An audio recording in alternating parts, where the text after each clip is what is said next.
il n'est pas absent, il n'est pas distant, il n'est pas refroidi par ton comportement. Non, il est là et il veut de toi, il veut que tu lui ouvres ton cœur, il veut que tu lui parles. Tu ne le déranges pas en fait.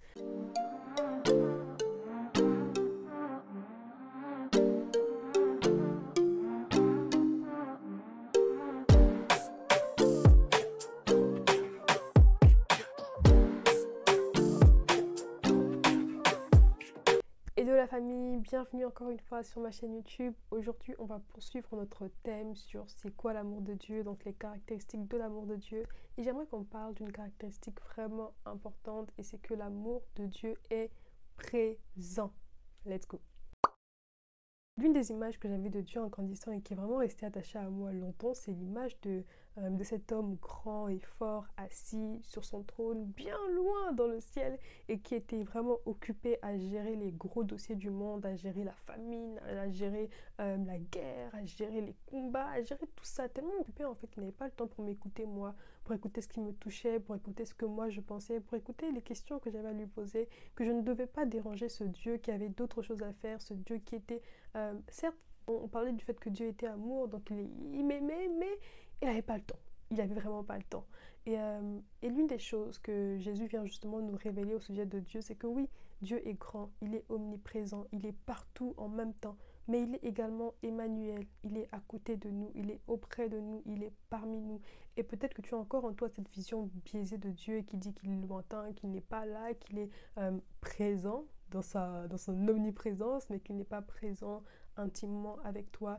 Et j'aimerais vraiment que tu gardes en tête en point numéro 1 de l'amour de Dieu comme étant un amour présent, c'est qu'il est ni indisponible, ni indifférent. Ça veut dire qu'il prend soin de toi, qu'il se soucie de ce que tu peux vivre, qu'il se soucie de ce que tu peux ressentir, qu'il se soucie de ce qui t'inquiète, qu'il se soucie de ce que tu peux, des questions que tu peux te poser. Il se soucie de toi en fait. Et il est disponible pour t'écouter, il est disponible pour t'entendre parler. Il est là, il a du temps pour toi. La Bible nous parle d'un Dieu, je précise, d'un Dieu qui a eu le temps de compter le nombre de cheveux sur nos têtes. La Bible nous parle également du Dieu qui pourvoit à nos besoins tous les matins, qui renouvelle ses grâces tous les matins, qui pourvoit à notre pain quotidien. Et moi, ça me touche que la Bible parle du quotidien. Ça veut dire que tous les jours, qu'il n'y a pas de moment, il n'y a pas d'instant où Dieu n'est pas avec nous, qu'il n'y a pas d'instant où Dieu s'arrête d'être là, où il ne pourvoit pas, où il ne nous écoute pas. Lui-même, dans la Bible, Dieu, il parle dans Jérémie en disant « Invoque-moi et je te répondrai ». Il ne dit pas « Invoque-moi à midi, invoque-moi à minuit ». Il ne dit pas « Invoque-moi entre midi et 2 quand c'est la pause et que je peux manger et aussi t'écouter ». Non, Dieu n'est pas un homme. Il est disponible pour toi et il est vraiment là à tes côtés. Il n'est pas indifférent à ce que tu peux vivre et il n'est pas indisponible. Il t'écoute. Il n'a pas d'autre dossier plus grand à gérer. Rappelle-toi de ce qu'on a dit dans la dernière vidéo, c'est que tu es la priorité de Dieu.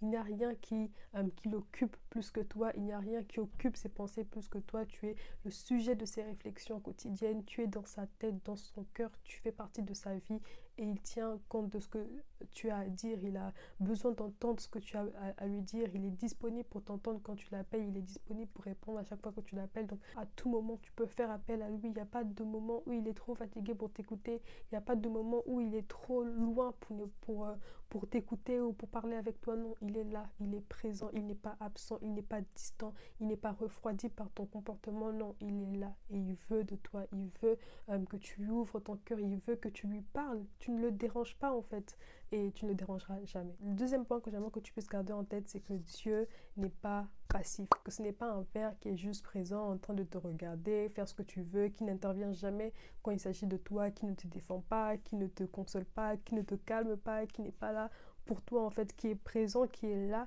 à cause de son omniprésence comme on l'a dit, mais qui n'est pas impliqué, qui est passif. Non, Dieu est un père responsable et c'est un père qui est impliqué dans nos vies, qui nous protège, qui veille sur nous, qui intervient pour nous défendre, qui intervient pour notre cause, qui nous console, qui est actif dans nos vies. Et j'aimerais qu'on puisse lire la Bible ensemble. J'ai préparé quand même quelques versets qui moi me touchent particulièrement et je suis sûre qu'ils te toucheront également. Et l'un de ces versets, c'est Psaume 91, 14 à 16 qui dit, c'est Dieu qui parle et il dit oui. Celui qui m'est attaché, je le délivrerai et je protégerai celui qui entretient une relation avec moi.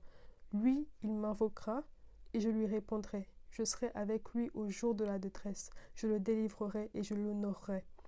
Je le comblerai d'une vie longue et je lui ferai expérimenter mon salut. Le deuxième passage, c'est dans Psaume aussi, donc Psaume 121, 2 à 8, qui dit, là c'est c'est David qui parle, et il dit, mon secours vient de l'Éternel qui a fait le ciel et la terre. Il te gardera des faux pas. Celui qui te protège ne sommeillera pas. Non, jamais il ne dort, jamais il ne sommeille, celui qui protège Israël.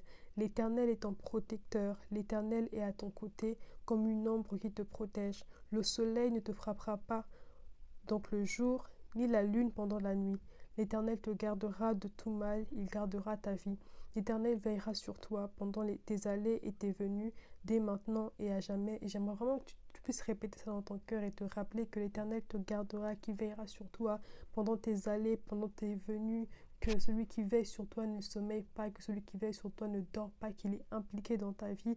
Il y a également ce passage dans Ésaïe 41, 9 à 10 qui dit « Toi que je suis allé chercher aux confins de la terre et que j'ai appelé de ses extrémités, toi à qui j'ai dit, tu es mon serviteur, je t'ai choisi et non pas rejeté. » Tu te rappelles, si tu as suivi la vidéo de la dernière fois, « Ne sois pas effrayé car je suis avec toi.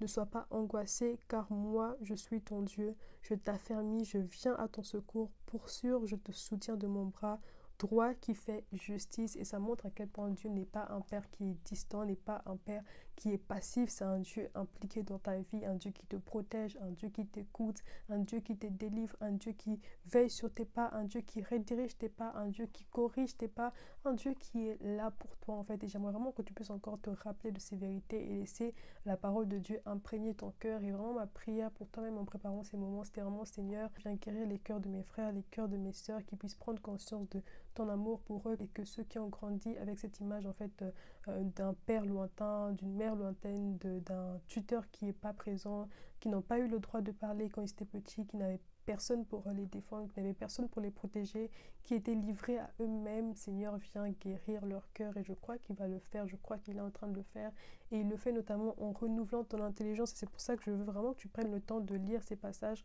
pour toi-même après cette vidéo, et que tu repasses en fait ces passages dans ton cœur en disant non, l'Éternel me garde, il veille sur moi, il me défend, j'ai le droit d'aller vers lui parce qu'il est disponible, mais il est aussi actif et il agit en ma faveur. Même lorsque moi je ne suis pas au courant que Dieu agit, il agit. Même lorsque je ne peux pas voir qu'il agit, il agit. C'est un père impliqué, c'est un père disponible, c'est un père qui se soucie de toi. Et même en lisant ces passages, le troisième point qui en ressort, c'est vraiment que Dieu ne nous abandonnera pas.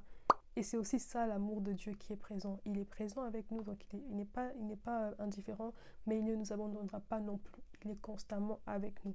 Il est constamment là. Il prend soin de nous. Il n'y a pas de moment où il va nous laisser tomber. Il n'y a pas de moment où il va nous quitter. Il n'y a pas de moment où il va nous abandonner.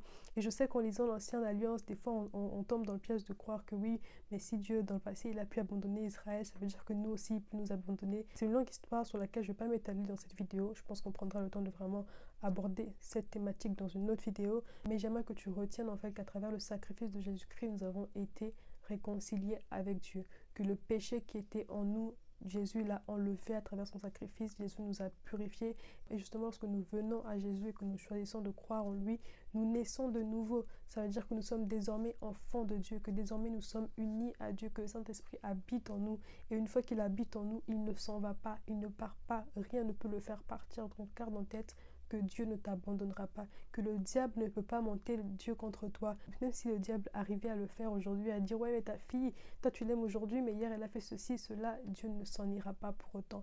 Dans tous les cas, il te connaît. Il connaît ton passé, ton présent, ton avenir, il connaît ta réputation, mais il t'aime. Et non seulement il t'aime, mais il restera à tes côtés, peu importe ce que tu peux vivre, peu importe ce que tu peux traverser, il est avec toi. Il n'y a pas de circonstances, il n'y a pas d'obstacles, il n'y a pas de difficultés qui peuvent t'éloigner de Dieu en fait. Et j'aimerais justement qu'on puisse lire aussi un verset à ce sujet, et c'est le passage de Romains 8 du verset 38 à 39 qui dit « Car j'ai l'assurance que ni la mort, ni la vie, ni les anges, ni les dominations, ni les choses présentes, ni les choses à venir, ni les puissances, ni la hauteur, ni la profondeur, ni toute autre création ne pourra me séparer de l'amour de Dieu manifesté en Jésus-Christ, notre Seigneur. » Il n'y a rien qui peut te séparer de l'amour de Dieu. Donc Dieu est avec toi, il veille sur toi, il prend soin de toi et il ne t'abandonnera pas. Garde-le en tête. J'aimerais qu'on puisse prier encore une fois pour clôturer ces moments. Merci Père éternel parce que tu agis en nous.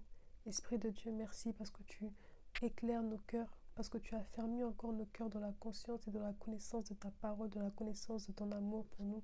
Saint-Esprit, nous te disons merci pour ces moments, merci pour les vérités que tu as encore amenées à notre connaissance. Merci parce que tu utilises encore ces vérités pour nous éclairer. Merci parce que tu agis dans nos cœurs, parce que tu renouvelles notre intelligence. Merci parce que tu changes notre manière de voir l'amour, notre manière de te voir. Merci parce que désormais nous avons conscience de toi, désormais à travers ta parole, nous te voyons tel que tu es réellement, comme étant le Père responsable, comme étant le Père aimant, comme étant le Père présent que tu es réellement. Saint-Esprit, viens encore nous aider encore à prendre conscience de ces vérités, viens encore nous aider à rester ancrés dans ces vérités, que peu importe les circonstances, que peu importe les situations que nous puissions vivre, que rien ne puisse nous séparer de ton amour et que rien ne puisse enlever en nous cette conscience de ton amour, cette conscience de ta présence dans nos vies. Merci parce que tu es là, nous sommes reconnaissants pour ta présence à nos côtés, Papa. Merci parce que tu prends soin de nous, merci parce que tu veilles sur nous, que tu pourvois nos besoins. Merci parce que nous pouvons venir à toi, peu importe l'heure, peu importe le moment. Merci parce que tu es disponible pour nous, que tu n'es pas indifférent et que tu prends soin de nous. Seigneur, aide-nous encore à rester conscients de ces vérités. Aide mon frère et ma soeur à rester conscients de ces vérités. Viens encore, Père éternel, renouveler notre intelligence à chaque fois, au nom puissant de Jésus-Christ. Amen. N'oublie pas donc de liker, de t'abonner, de partager, d'aimer cette vidéo parce que ça permet à d'autres personnes d'avoir accès à ces vérités.